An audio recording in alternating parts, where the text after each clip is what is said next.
people need to start rethinking the paradigm when it comes to pagsisimulang maging freelancer? Ano nga ba yung working from home? Because I always get this question na very similar dito kay Saliwana. Sabi niya, meron po ba VA part-time? Walang experience sa VA, BPO experience lang. And that's when I started thinking, okay, I think yung mga papasok pa lang, they do not understand the full concept of freelancing and working from home. So let's start with that. As a freelancer, you will be offering services to different companies, different clients, and you are working anywhere. So if you feel like working from home, do it. That's why you see a lot of freelancers, digital nomads na nagtatravel while still earning money just by using their laptop and having internet connection. I think people need to reconsider freelancing as hindi lang pang part-time or hindi lang pang side hustle. It's actually a business that you can bring with you.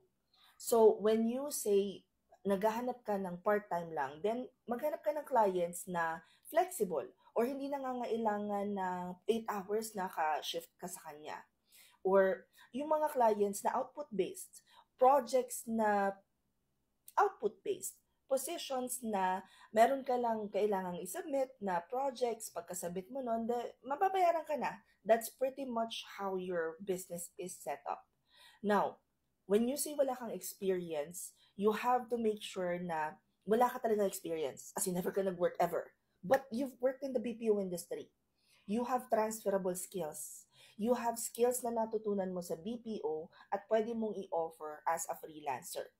I think one thing lang na nagiging kapareho ng freelancing and BPO is the fact na kapag ka ikaw ay nasa BPO, ikaw ay papasok sa opisina, pagkatapos maglo-login ka, magko-calls ka, or if offline naman yung work mo, pupunta ka sa workstation mo at magsasagot ka na ng emails or chats or mag-address ka na ng tickets. So yung ginagawa mo sa BPO or yung ginagawa mo sa corporate, yun yung gagawin mong service na ino-offer mo ngayon bilang freelancer. Doon ka magsisimula. And if hindi ka pa rin sure, pero gusto mo na talaga mag-shift, edi itry mo yung mga positions na sa tingin mo bagay sa personality mo. Just a heads up, a lot of aspiring freelancers now are looking for ano yung madali, ano yung part-time, ano yung flexible, ano yung malaki yung pera. Instead, think about this. You have 5 services that you can offer as a freelancer. Administrative, creative, tech, support, and sales. Pag alam mo na kung ano yung kaya mong i-offer na service, your next action step should be, punta ka sa mga platforms. I-check mo kung anong requirements, anong hinahanap ng mga clients.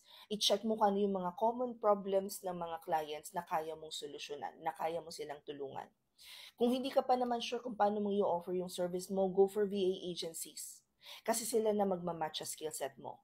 At kung ikaw naman ay malakas ang loob, edi mag-start ka naman target ng direct clients. And itong mga sinabi kong ways na to for you guys to start freelancing, marami pa dyang sub-tasks yan. So marami ka pang kailangan gawin. But this is just a gist of ano nga ba yung kailangan mong unang malaman sa freelancing. Kung kayo guys ay nagko-consider na talaga na gustong-gusto nyo na matuto maging freelancer, hindi nyo lang alam kung ano yung service na i-offer nyo, hindi nyo alam kung ano yung niche, ano ba yung niche na yun, ano yung industry na isa-service ko, pwede kayo mag-join sa Top VIP All Access Pass. Top VIP All Access Pass is an 1 year, 1 fee, 1 goal na tinatawag namin because you'll be able to join all of the trainings that we offer for 1 whole year. You can also join the internships. You guys have the opportunity to sit in as many times as possible pag may napupusuan na kayong positions para pwede kayong magtanong kung ano nga ba yung mga karaniwang problema na sinusolusyonan nung role na yon. If you guys wanna join, punta lang kayo sa profile ko tapos i-click nyo tong link na to. Pagkatapos, it will open this page. Nandito ang lahat ng sagot sa tanong mo about working from home.